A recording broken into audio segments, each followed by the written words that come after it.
Hello, everyone. Welcome back to Know the Faith, Defend the Faith. My name is William Hemsworth. It's great to be with you all again for today's episode. Happy to talk to my guest today. We're finally able to connect. That's a funny story in itself. But Juan Acosta, he's the founder of the Tabella app. So, Juan, how are you doing today? Excellent. Really great to be here and to finally be able to meet you. I know we've rescheduled a few times, partly on my end, just a lot of circumstances, but really happy to be here and to be on your show and some of the guests that you've had on, actually all of them, but the ones that I've particularly watched that I've looked up to them for quite a while, like Steve Ray. And it's just fantastic and an honor to be able to meet you and be here and hopefully some people get to learn a little bit about us and what we're doing. And yeah, this is great. Yeah, it's great to connect with you as well. I know we followed each other on Twitter for quite a while. So it's always great to talk with those people that, you tweet with and interact with online. So it's fun. Kind of narrows it down a little Absolutely. bit. So much opportunities coming. I've found that on Twitter, particularly, I've been able to run into great people, even people that work on our team now. Our very first engineer, actually, I met through Twitter. And he's the head of engineering, and that's how we've developed a relationship. Even yesterday, I was speaking with John Shaw, who is a young YouTuber and prays the rosary on YouTube every day. And so really great connections that have come out of it. Really great to see. That's great. So I guess before we get into Tabella, you have a very interesting story. Can you share your story with us a little bit? Sure. I guess just from a personal, just for people that are just watching this, I was born in Venezuela. So I immigrated to the U.S. when I was about 9 years old with my family, mom, dad, and sister. So I would say we're a small family, and we came here to the U.S. without any other sort of family. So very similar to a lot of immigrant journeys, I would say, and unique in its very own ways too. I would say that coming to the U.S. It's one of the greatest things that have happened to me and my family. I see a lot of opportunity here, and my dad was an entrepreneur, and he taught me a lot there. And really, this is a place where you can thrive and you can have a lot of impact if you really put the work ethic behind it. And there's opportunity to take care of family, to take care of your communities, the country, and hopefully we can keep it that way. I know a lot of things are happening, Right. but anyway, that's I was born in Venezuela. Came here. We came here because my dad had a dream of just bringing us to the U.S. one day. Venezuela is in a very bad situation for the past like 20 years, and probably a little over that. And we really didn't have much back then. We came from a very, very I don't want to say poor, but things were very, very tight in Venezuela, especially with the political situation. And my dad, so heroic, just said, "We're going to get us to the United States one day. That's where we have to be." And he made that happen. So he got hired here. After a few years, he started a business of his own. Without knowing a single word of English, he built a pretty great business. It was a dubbing business where he translated soap operas and movies, Oh, and wow. that was my very first job too. So I'm in some soap operas that play. I don't know where right now because it was so long ago, but my voice is there sometimes, and just great experience. And without a single word of English, he built a great business, over 60 people that all spoke English, and he didn't. So I don't know how he did it. Obviously, it's all God's glory and His grace, and that was really great. It was a really amazing experience. And after some time, my dad got sick. He developed what's called myasthenia gravis, which affects the neural system and how it impacts the muscles or how it controls the muscles. And in that time, I learned quite a bit. He had to shut down his business.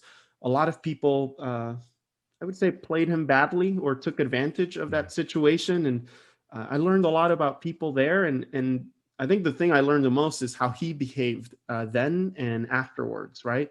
No vengeance, just accepting and, taking care of us and moving forward. And he helped quite a lot of people even in that time in his own way. So I had to drop out of school. I was an aerospace engineering student, which I really loved. And thankfully, God really just works in mysterious ways, right?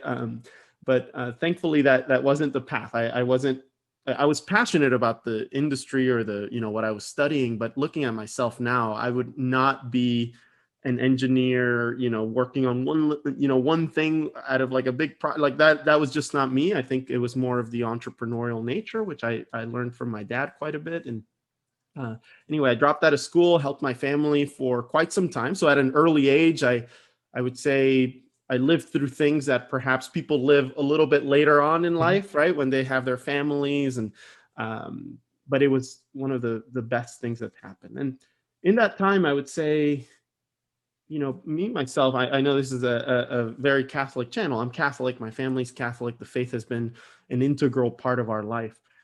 As a young college student, or at that time, I had dropped out and started working in tons of jobs. I can go into that as to all the sorts of things I did back then.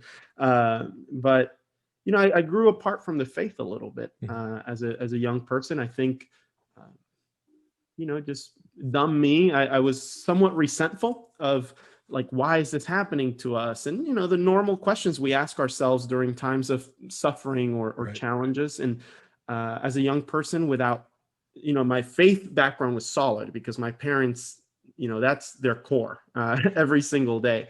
But in terms of just knowing exactly why I went to mass, or why I followed some of the things that we were doing, I wasn't really well read on it, and I grew apart, to be honest. And it's something that I look back at with a little bit of ashamed of myself of having been in that spot, right?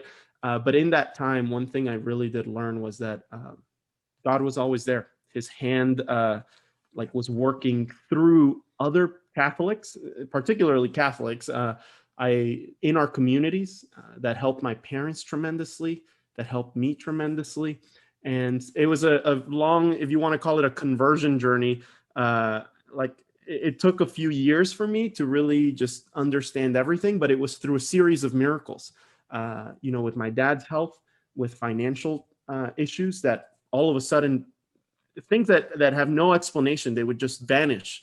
And big problems or challenges that just were not, they didn't have solutions, or that we could think of solutions, just vanished all of a sudden. It was really amazing to see. And there's no doubt in my mind that some of those things were actual miracles, especially when it comes to my immigration journey.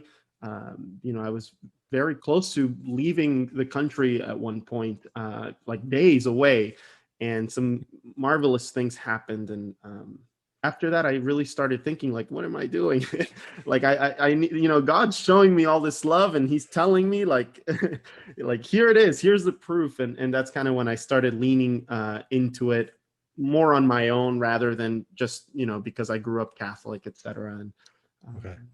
yeah, I got a chance to work in California, as we were discussing earlier. I after a bunch of product management, and even I worked at a flower shop one time. I was a construction worker at one time. I built products for Latin America. So all over the place, some things with technology, some things with no technology. And, over time, I had the incredible privilege to work with a gentleman called Tim Draper, who's a very, very well-known venture capitalist. And he gave me the opportunity to lead his accelerator for young entrepreneurs. So I was there for 4 years, and I helped train some young people, hundreds of young people around the world, in startups and creating businesses, and also investing in them. And what an incredible learning opportunity that was. And in there, when I became COO of Draper U, I started, going back to my roots, and I was connecting more into the faith more, and just had more background.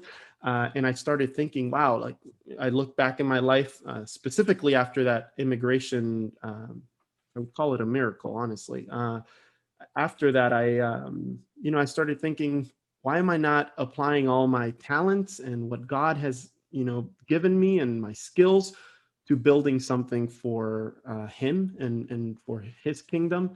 And that's really where it all started. And Tabella was very old idea I had many, many years ago, probably when I was 16, and just wasn't ready to really go out there. And after that, I just said to Tim, I went to Rome for a trip, and that's really where I took the leap, where I said, okay, I'm going to go do this. I think that this is what God is somewhat calling me to. And obviously everything's a discernment process, right? As we continue going about life, and you always got to stay, your antenna has to be, well, I guess receiving the correct, or like you should be in tune, right? With that message so that you don't stray. But it's a continued discernment process as to what am I here in this world for? And right now it's been this. Tabella is my mission.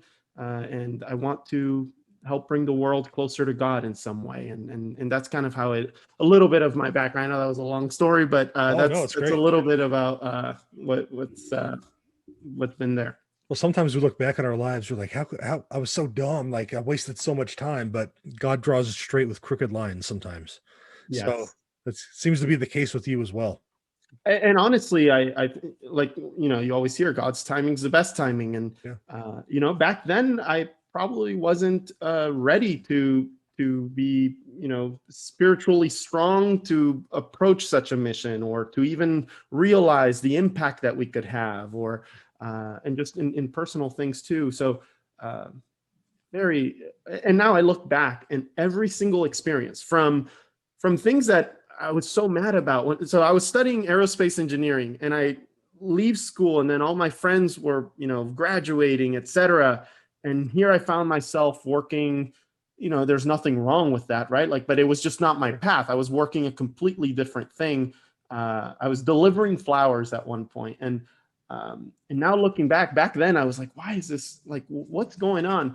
But now I look back, and the learnings I had in those jobs have just been applied to this in ways that I think some other people may have not had, or those connections have been made now. And I'm like, wow, like God really did this for me back then so that I could learn those lessons and apply them now. And without those lessons, I wouldn't be doing what I'm doing now. So it's been incredible.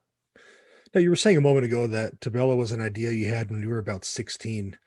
So I guess maybe tell us a little bit about Tabella, and maybe what the name is, what the name means. Oh, sure. So by the way, Tabella is the social app for Catholic communities. Like I mentioned, our mission is to bring the world closer to God. We do that through technology. I believe that our Catholic world has been very, very underserved by technology, by products built for our communities. Right? There's over 1.3 billion Catholics around the world. And it's wild to me that one of the main methods of communicating is still the bulletin boards, right? Like that's how, our church is communicating with and how we communicate with each other. Like you have to put an announcement here if you want the community to know about something. So we've been completely underserved as a community by technology. I think part of that is just because of the secularization of the world. The world, in certain parts is becoming more and more secular.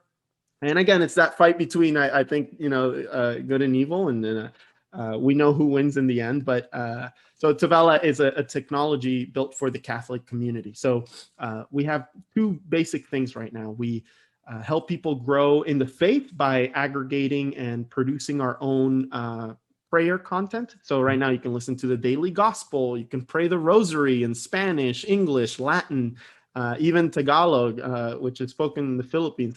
So we have a lot of great content. A lot of great podcasts are on there, and it's going to continue to get better as we continue listening to our users. But really, one of the things that the meat of Tabella is all about community.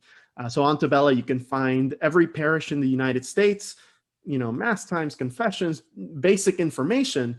But really, as churches start being onboarded, it's going to be the main communications method between those communities. So imagine you going to your parish and being able to speak with your parish community in a safe Catholic environment digitally, right? Whether it's sharing, a prayer request or sharing some scripture you found, and also for parishes to be able to communicate with their communities. So it's at the the focus of it is community for creating digital communities that already exist, in our analog world, right? Like you have Bible study groups and ministry groups. And when I looked at it, it was just so fragmented. People on Facebook Messenger for their little Bible study group, and people on WhatsApp for, women's retreat group. And then the parish sometimes just has the bulletin. So, we want to bring the Catholic world to one safe Catholic platform where they can grow in the faith and stay connected with the communities that are so important. And personally, with some of the challenges I described, that's really what got, like how God acted and how he got us through a lot of things was through that Catholic community. So I look back at my life and I'm like, wow, it all makes sense why I'm building this on a personal level, and those lessons there. But that's what Tabella is. And yes, I had the idea long time ago. But I think with ideas, they have to mature. You have to mature as a person. We might not be ready for some things in the moment. And God took me through an incredible experience. So from studying engineering and, aerospace engineering, I already had this idea a while back. And he said, nope, we're going to take you out of there. We're going to take you through these series of companies. You're going to build product for this. You're going to learn growth hacking from this company. You're going to learn about even bulletin advertisers from this other company. You're going to build church websites here in your own business that I started once.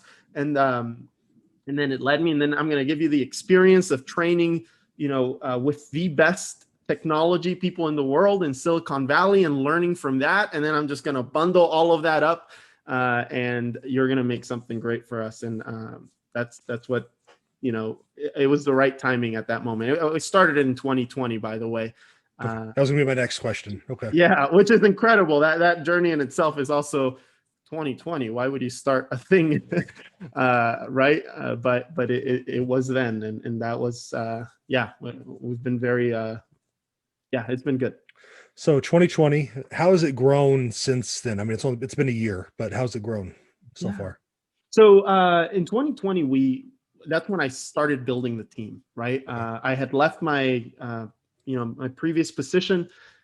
And I wanted to focus fully. I didn't know exactly what the product would be. I didn't know what the team would be. I didn't know how we would have the resources for it. However, I knew that, we would get it done. And so I left my previous job, I would say toward the end, maybe April of 2020. That's when I started building a team. I had already started quite a bit, right? Like we had some mock-ups. I had some user interviews, like what is the product that we want to build? So, but then that's when I really focused on it. And a lot of 2020 was building our team. We've got an incredible team right now of 7 that are actively working on this mission. Finding the resources for it, which is, in 2020, investor pockets, right? They were very tight just because of the overall situation. So that was an incredible challenge, but oh my goodness, that was an incredible journey. We were able to raise a round during that time. And now that the world's opening back up, and building the product, of course. And now that the world's opening back up, this year is when we started putting things out, live.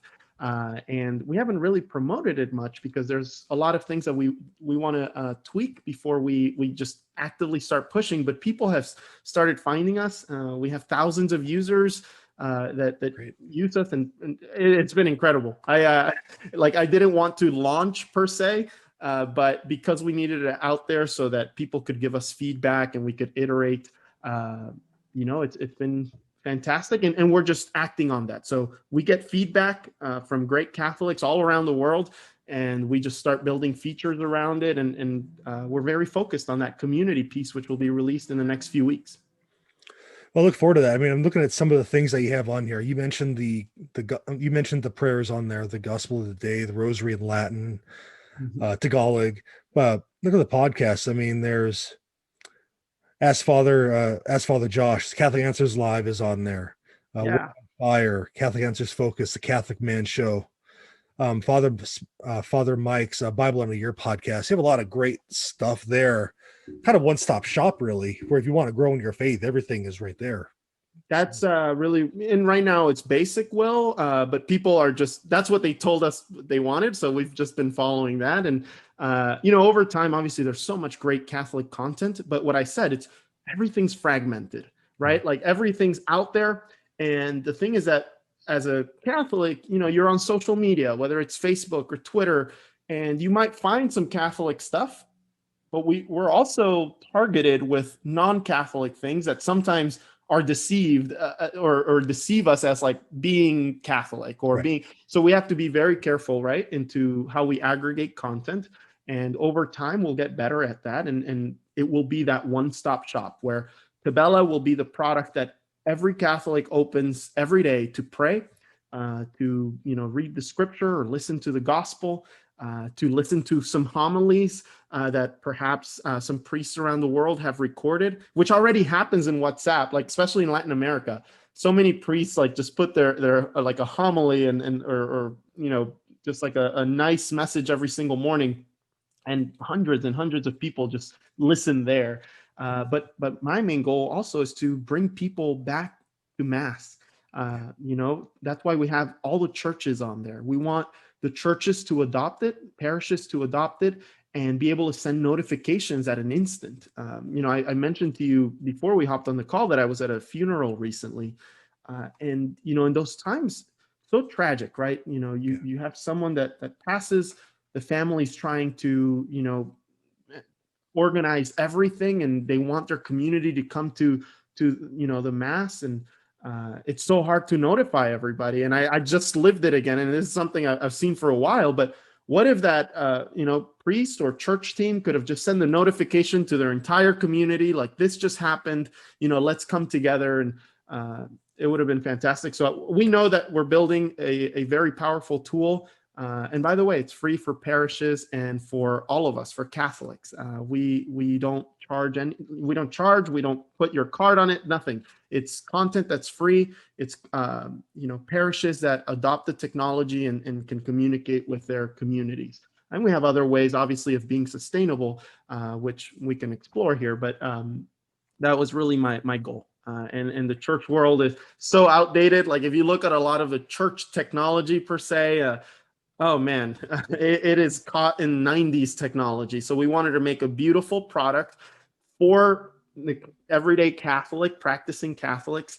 And obviously, I'm very open always to learning. And, if we're doing things that we could be doing better, I'd love to get those messages personally. Some people message me just on Instagram and Twitter, and we act on that. We're constantly listening. And I want to make sure we build the best product for Catholics and that our mission comes to life. And I've started to see things that already tell me that it's happening. Some incredible stories, and I'm happy to go into, like, for example, one of my team members and how she came on board. But we get messages all the time of, wow, like we needed this, and they see the potential. Obviously, we're not there yet. So for whoever's listening, it's a basic product right now, but we're building it. We're building it with a lot of love, and I think we will make something really great for His kingdom. You mentioned parishes a moment ago, and of course, in 2020, donations to parishes got hit hard. I don't think there's a priest out there who hasn't said that to me. But so as far as your product, I guess let's go into that. How are you sustainable? How are you supported to keep it going? Because it costs money to do it. Oh yeah, an incredible amount, right? That's why. Well, first we need an investor. So we've got some great venture funds that have supported us, and the people in those venture funds believe in this mission. That was one thing it's, even though it's early and like money was tight, I had to say no to several offers, right, of like an investment for the company as to how to start the company. Not because they were bad people, et cetera, but because I'm looking at the future of, okay, I want to make sure that we never stray from that, right? Like you see some of the big tech players and how they suppress, for example, the Christian message. And, we see that all around. So I wanted to build this with people that really believed in us, that put their trust in our team and that we can make the right decisions along the way.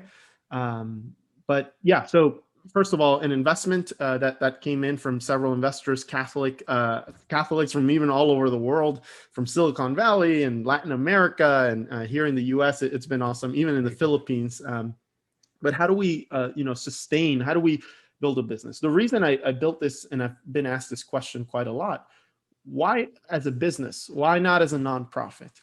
And in my experience, and this is not with everything, but just in my experience with training entrepreneurs, I believe that the system we have to create the most amount of impact is through entrepreneurship, through people taking a big leap, putting a lot of risk and effort on the table, and being able to grow something big. Now, once it's big, like the decisions you take really define if it was for good or for bad, right? But I think entrepreneurship is the tool that's gotten, all the countries, right, out of poverty, right? Or if you've seen, poverty rates drop over time, it's usually attached to business owners, right? Like people that created businesses and hired other people. So I wanted to make a very sustainable engine that could live through time, whether I'm here personally or not. I wanted it to be a thing that continued, right? And to do that, you have to build it as a company, as that there's a business model behind it. If you would have gone, let's say, the nonprofit route or through donations, what tends to happen a lot is you find a donation, you build something, and then donations just fall off, right? Like you constantly just have to do that. Instead, if you build a sustainable business with good values behind it, it could sustain itself, right? And it could grow even more, and it could get that mission or the impact we want to have into the hands of even more people. So how do we sustain ourselves? Very different ways. We've got, as you probably know, your parish bulletin.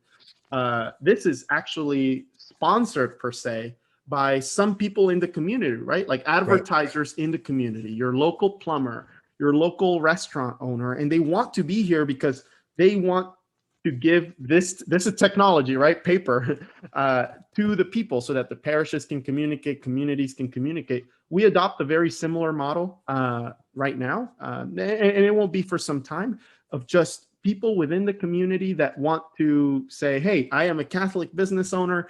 I am here. I sponsor this technology thanks to me advertising on here into these communities. We're able to have all of this for free for Catholics, for parishes. So I think it's a really great model that's existed for a very long time. That's one of them, right? And over time, we'll listen, we'll adapt. There's several business models that could be explored, but that's one that's worked very well, that is valuable to the Catholics in the community, right?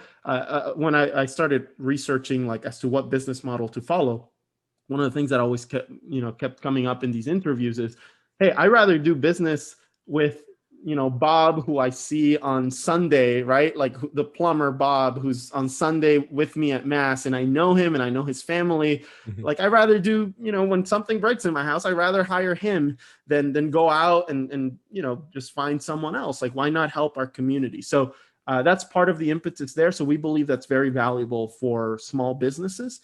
And I grew up in very small businesses too, and I know the struggles there as to how to find or how to market yourself, et cetera, and what better way to do it within the community that you care most about. Great. So again, the app is Tabella. Now, for a few moments, let's talk about your podcast that you started recently, The Life of a Priest, which is also available on Tabella. Yeah. So tell us a little bit about your podcast and how you got that idea to start that.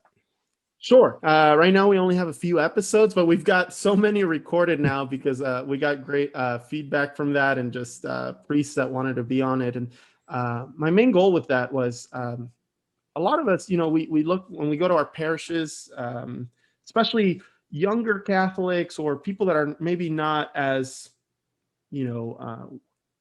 connected to the parish, right? And servicing, but that right now they just keep coming to Mass. Maybe they're a little bit disconnected, which is part of what, the problem that we're solving. We want to connect. We want to, if someone comes to Mass, we want to just bring them into the faith fully. And so anyway, we look at priests sometimes as, or at least this is what I used to look at when I was young and didn't know much. It's, oh, these people that perhaps are there and they're there for us. But like they have lives, they have incredible heroic journeys, to answer God's call for the priesthood. That is not a very easy thing, right? To even be able to hear, what God wants you to do with his life, that's not easy sometimes. And all of them, right, have taken incredible leaps of faith and answered God's call. So I wanted to explore those lives. So it's not about, hey, like, what do you do in your current life as a priest? It's really the life of a priest, like how they got to the priesthood, their families, like the mom and dad that raised them, right? It's so important. Like for me, that's been a huge part of my life. My mom, my dad, and my sister. That's really why I've been able to do the things that I'm doing. So I wanted to explore that and learn from the life of priests and even in those few episodes that we have there, some incredible wisdom of just life circumstances that they had to get through, and such as the death of a parent, in the midst of discerning God's call to the priesthood. And it's like, do I go take care of my family? Do I continue in the seminary? And so incredible challenges that I think we can all relate to, lay people or even other like we can relate to and learn from. So I wanted to highlight that. So it's been amazing to be able to interview priests from all around. And we've got so many, now that you mentioned it, I really have to get to editing, because it's more of a, I do that on the weekends. Like it's not really part of Tabella or what I do on a day-to-day, but it's almost like a hobby that I want to continue. Sure. And I think it's very important. So it's been good. Great. Well, Juan, thanks for coming on and talking about Tabella and your podcast briefly. Where can our listeners get a hold of you, learn more about Tabella, and spread the news? Sure. Yeah. Well, yeah. So we're very out there. So our website's just jointabella.com. You can find us on the App Store. You can find us on the Google Play Store, and soon on the web. So we won't even need an actual app for people that perhaps don't have smartphones. But yeah, you can find us by just typing in Tabella or Tabella Catholic app on your app stores. Download it, please. Please leave us a good review. We're building what we think is going to be the best Catholic product, and we're building it with a lot of love, and we welcome that feedback. If you want to message me personally, I'm very out there, like on my Twitter, all my social handles go under my initials. So the THE, which is just the word the, and then JCAD, JCAD. So the JCAD, that's all my social media profiles. In fact, that's how one of my team members, our head of community, she kept on giving me feedback, just personally. And I just said, wow, like this person really cares, very experienced. And we just said, hey, why don't you come on board and work with us? But anyway, that's how you could reach us. That's how you could download the app. And please, I welcome, like, I really want to build the best product for you.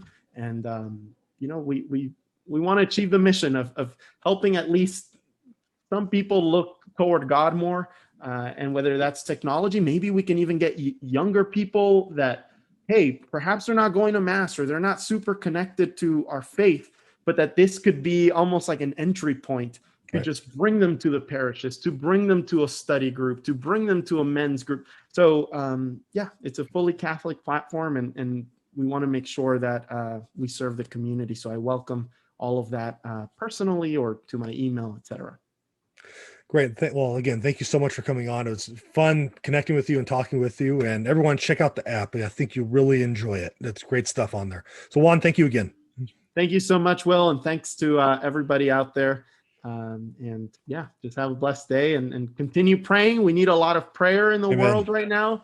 And just keep strong in that. It's beautiful what we have. And sometimes the outside world doesn't see like what we see as Catholics, and oh man, it is so beautiful. So many people are missing out on an incredible beauty that we have in our faith.